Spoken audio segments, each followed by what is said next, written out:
वहीं आरा में भी बंद के समर्थन में लोगों ने ट्रेनों की आवाजाही ठप करने की कोशिश की, जिसके लिए छात्र संगठन आयसा ने से जुड़े जो लोग हैं वो बड़ी संख्या में रेलवे स्टेशन के अंदर पहुंच गए और हाथों में अपने संगठन का झंडा लिए इन लोगों ने अहमदाबाद से गोरखपुर जा रही एक्सप्रेस ट्रेन को रोकने की कोशिश की, जिसके लिए कुछ लोग ट्रेन के इंजन पर भी चढ़ गए। ट्रेन रोके जाने की जानकारी मिलते ही रेलवे पुलिस के जवान भी मौके पर पहुंच गए, जिनके साथ प्रदर्शन कर रहे लोग धक्का मुक्की करने लगे। हालांकि रेलवे पुलिस ने सख्ती दिखाते हुए रेलवे ट्रैक पर प्रदर्शन कर रहे लोगों को खदेड़ना शुरू कर दिया। इसके बाद भी जब हंगामा नहीं थमा तो रेलवे पुलिस ने एआईएसए के कई कार्यकर्ताओं को हिरासत में ले लिया और ट्रेन को स्टेशन से आगे रवाना कर दिया गया। वहीं दरभंगा में एआईएसए से जुड़े लोगों ने विश्वविद्यालयों में आरक्षण बहाली का अध्यादेश लगने की मांग करते हुए ट्रेन रोकने की कोशिश की।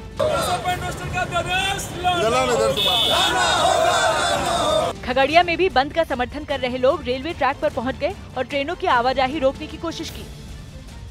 इस भारत बंद ने लोकसभा चुनाव से ठीक पहले विरोधियों को मोदी सरकार पर हमला बोलने का मौका दे दिया। यही वजह है कि ज्यादातर राजनीतिक दलों ने बंद समर्थकों की सभी मांगों का समर्थन कर दिया, जिसमें विश्वविद्यालयों में भर्ती के मामले में 13 पॉइंट रोस्टर को हटाने के लिए अध्यादेश लाने की मांग शामिल है और आरक्षण पूरी तरह बहाल करने के लिए पुराना 200 पॉइंट रोस्टर लागू किए जाने की मांग की गई है।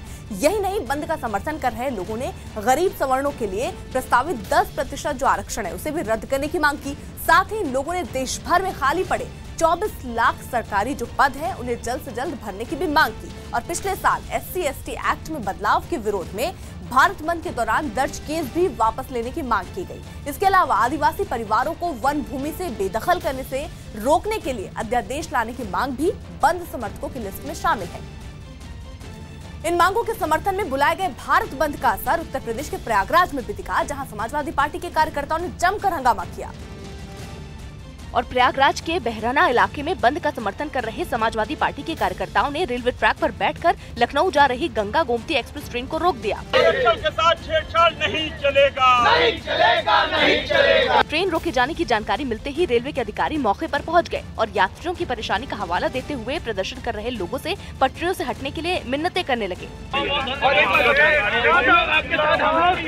काफी देर की मशक्कत के बाद हंगामा कर रहे समाजवादी पार्टी के कार्यकर्ता रेलवे ट्रैक से हटने के लिए तैयार हुए, जिसके बाद ट्रेन को आगे के लिए रवाना कर दिया गया। हालांकि प्रदर्शन कर रहे लोगों ने अपनी मांगे नहीं माने जाने पर आंदोलन तेज करने की धमकी दी। आरक्षण के साथ छेड़छाड़ करके दलितों और ओबीसी के साथ जिस तरीके से जो है दोहरा बर्ताव अपनाने का काम किया है उसको हम लोग कतई बर्दाश्त नहीं करेंगे।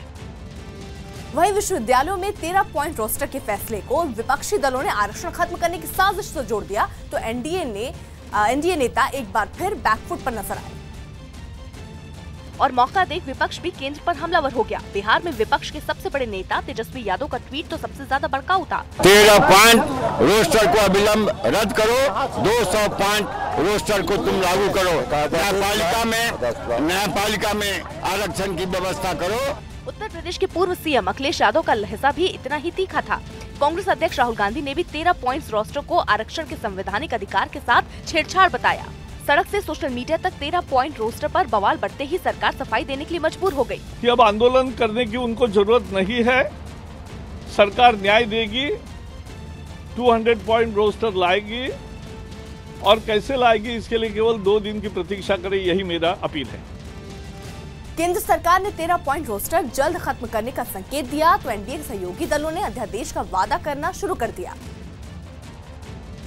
और विपक्षी दलों की भारत बंद को ढोंग करार दिया। अगले 2-3 दिनों में निश्चित रूप से इस पर ऑर्डिनेंस आ जाएगा और जो भी आरक्षित SC भी है, ST भी है, OBC भी है और 10% जो नया आरक्षण लागू किया गया जो हमारे सामान्य वर्ग के साथी हैं, इन सब लोगों को फायदा होगा। केंद्रीय मंत्री और एलजेपी सुप्रीमो रामविलास पासवान ने भी विपक्ष के भारत बंद को सियासी तमाशा बताया और वादा किया कि सरकार अध्यादेश लाकर विश्वविद्यालयों में आरक्षण जारी रखेगी। जो कोर्ट का बंधन था, कोर्ट का बंधन ये कहते हैं कि कोर्ट ने अपना फैसला दे दिया।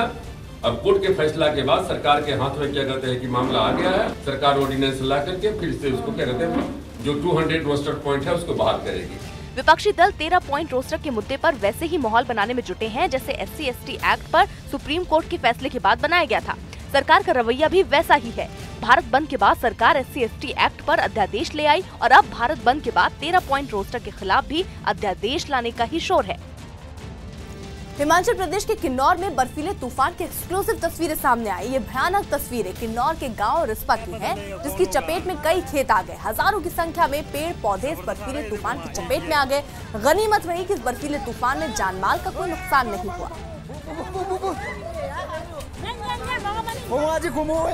इधर को जाओ, इधर को जाओ ना, इधर को जाओ। आतंकियों के खिलाफ एयर स्ट्राइक पर बीजेपी नेताओं और केंद्रीय मंत्रियों के दावों पर सवाल उठाने के चक्कर में कांग्रेस नेता दिग्विजय सिंह एक ट्वीट में पुलवामा आतंकी हमले को दुर्घटना बता गए, जिसके बाद वो बीजेपी के निशाने पर आ गए।